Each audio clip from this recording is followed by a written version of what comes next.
वृषभ राशि वाले व्यक्तियों के लिए 10 से लेकर 16 मार्च तक का यह सप्ताह कैसा रहेगा? इस सप्ताह आपके जीवन में बहुत ही सकारात्मक परिवर्तन होंगे, यानी कि समय आपके पक्ष का है। भाग्य का श्रेष्ठ सहयोग मिल रहा है। अधिकतर ग्रह आपके लिए पॉजिटिव हैं, शानदार है, बहुत ही अच्छा रिजल्ट आपको प्रदान कर रहे हैं। लेकिन बुधवार और गुरुवार का दिन थोड़ा दिक्कत और परेशानी वाला रह सकता है। ये दिक्कतें क्या हो सकती है, परेशानी क्या हो सकती है, डिटेल के साथ जानते हैं। नमस्कार, मैं हूं सुधाकर पुरोहित, ज्योतिषाचार्य। आपको अपने चैनल में आप सभी का स्वागत करता हूं।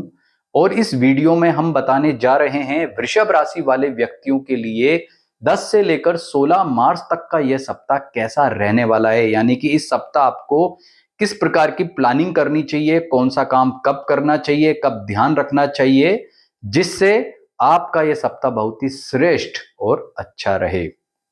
वृषभ राशि वाले मित्रों, आपके लिए यह सप्ताह बहुत अच्छा और श्रेष्ठ कह सकते हैं। जैसा कि आप देख रहे हैं, अधिकतर ग्रह आपके लिए काफी पॉजिटिव तरीके से, अच्छे तरीके से ट्रांजिट कर रहे हैं। और आप देखेंगे कि जो सूर्य और शनि की युति बन गई थी, जो कहीं ना कहीं आपके लिए थोड़ी दिक्कत और परेशानी वाली थी, यह युति भी अब समाप्त हो रही है, क्योंकि सूर्य देव 14 मार्च को राशि परिवर्तन करके अगली अपनी मीन राशि में जा रहे हैं। और आप ये जो मीन राशि में ग्रहों का जमावड़ा देख रहे हैं कि सूर्य, राहु, बुध, शुक्र, ये 4 ग्रह आपके 11th हाउस में इकट्ठे हो गए हैं।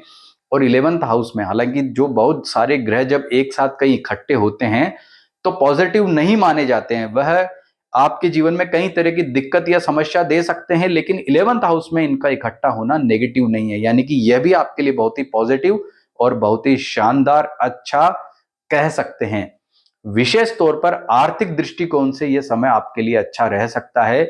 विशेष लाभ प्राप्ति के योग बन सकते हैं। यदि आप कोई नया काम करना चाहते हैं तो आगामी सप्ताह बहुत अच्छा है।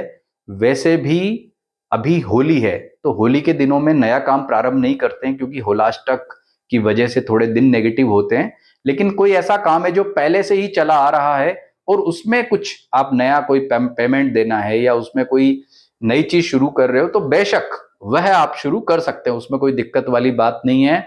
और होली का त्योहार है, तो होली के त्योहार पर अगर कोई अच्छी खुशखबरी मिल जाए, अच्छा कुछ अपने को गुड न्यूज मिल जाए, तो वह बहुत अच्छा रहता है, शुभ रहता है। और आपके लिए सप्ताह बहुत ही खुशखबरी वाला है, क्योंकि इस सप्ताह आपको जीवन में जो आपने अपेक्षित किया है, ऐसे परिणामों की प्राप्ति की संभावनाएं बनती है। तो आर्थिक तौर पर यह सप्ताह आपके लिए श्रेष्ठ कह सकते हैं, अच्छा कह सकते हैं, उत्तम फल वाला कह सकते हैं। नौकरी पैसा वालों के लिए बात करें तो आपके लिए जो मानसिक दिक्कत चल रही थी पिछले दिनों से, हो सकता है कि आपको कोई समस्या रही हो, अपने अधिकारियों से रही हो, सहकर्मियों से रही हो, तो इस तरह की कोई समस्या है, या आप कोई नई नौकरी ढूंढना चाह रहे थे, उसमें दिक्कत आ रही है, या फिर आपको करियर में कोई भी किसी तरह की सब दिक्कत रही है, तो वह अब समाप्त होगी। क्योंकि सूर्य और शनि ये जो युति चल रही है, ये अब अलग होगी। सूर्य देव अब मीन राशि में जाएंगे, तो इसकी बहुत बड़ी और अच्छी राहत आपको मिलने वाली है। और इससे आपका भाग्य भी प्रबल होगा, यानी कि आपको करियर में आपके भाग्य का भी श्रेष्ठ सहयोग मिल पाएगा, और इससे आप काफी प्रसन्नता का भी अनुभव करेंगे। व्यापारियों के लिए देखें तो समय सामान्य बना हुआ है, क्योंकि यह जो सप्ताह है यह थोड़ी आपको मानसिक चिंता दे सकता है। वैसे आर्थिक लाभ के तौर पर समय श्रेष्ठ है, उत्तम है, लेकिन मंगल का जो द्वितीय भाव से ट्रांजिट हो रहा है, तो इसलिए धन का लेन देन करते समय थोड़ी सावधानी बरतनी चाहिए। स्पेशली उन व्यापारी मित्रों को जो पार्टनरशिप में बिजनेस करते हैं, उनको थोड़ा सा सावधान और सतर्क अधिक रहना चाहिए, क्योंकि ये आपको थोड़ी दिक्कत दे सकता है। और वैसे भी होली का समय है, व्यापारिक लाभ के दृष्टिकोण से ये जो सप्ताह है आपके लिए श्रेष्ठ कह सकते हैं। बस एक बात का आपको ध्यान रखना है कि ओवर कॉन्फिडेंस, यानी कि अति आत्मविश्वास में आकर के आपको कोई डिसीजन नहीं लेना है।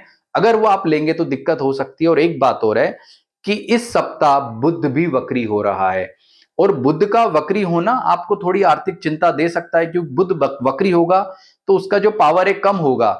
इसलिए अगर आप धन का लेन देन कर रहे हैं तो 14 मार्च के बाद में, जब 16 मार्च के बाद में जब बुध वक्री होगा, तो उस समय आप ज्यादा इस बात का विशेष ध्यान रखें, क्योंकि सप्ताह के अंत में वो निर्णय नहीं लें। आपको ज्यादा बेटर रहेगा कि सोमवार या मंगलवार को अगर आप वो डिसीजन लेंगे तो ज्यादा अच्छा रहेगा। चाहे व्यापारी हो, चाहे आपको आर्थिक या व्यापारी आप नहीं हैं, नौकरी पैसा वाले हैं, तब भी अगर आपको कोई आर्थिक डिसीजन लेना है तो बेटर आपके लिए जो सबसे बेस्ट डे है, अच्छे दिन हैं, वो सोमवार मंगलवार ही रहेंगे।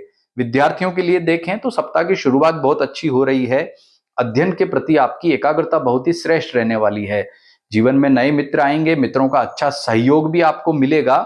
और सप्ताह के अंत तक, हालांकि आपको बुधवार और गुरुवार को थोड़ा ध्यान रखना है, लेकिन सप्ताह के अंत तक जब बुध वक्री होगा 15 मार्च को, तो उसके बाद में यानी कि 15 के बाद 15, 16 ये जो 2 दिन हैं, इनमें थोड़ा सा आपको डलनेस रह सकती है, दिक्कत रह सकती है, परेशानी रह सकती है।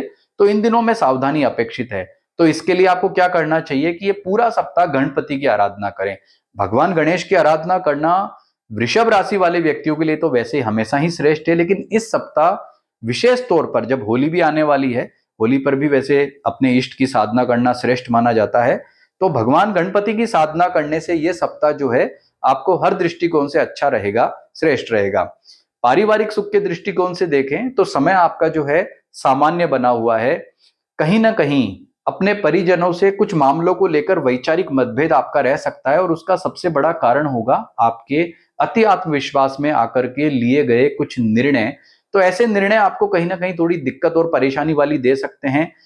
खासकर आपका जो वैवाहिक सुख है, या अगर आपकी शादी नहीं हुई है, केवल आप अपने मित्र यानी कि कोई गर्लफ्रेंड है, कोई बॉयफ्रेंड है, उनसे आपका जो रिलेशनशिप है वो कहीं ना कहीं इसी गलत फहमी से कहें, ओवर कॉन्फिडेंस से कहें, प्रभावित हो सकता है। तो जल्दबाजी में कोई निर्णय नहीं लेना है, धैर्य के साथ में उनसे बात आपको करनी है। क्योंकि बाकी से तो आपका ठीक है, जो आपके नॉर्मल फ्रेंड है, बाकी जो सोशल आपकी इमेज है या सोशल रेपो है वो तो बेस्ट रहेगी, लेकिन व्यक्तिगत यानी कि पर्सनल रिलेशनशिप कहीं ना कहीं थोड़ी बहुत आपकी प्रभावित हो सकती है।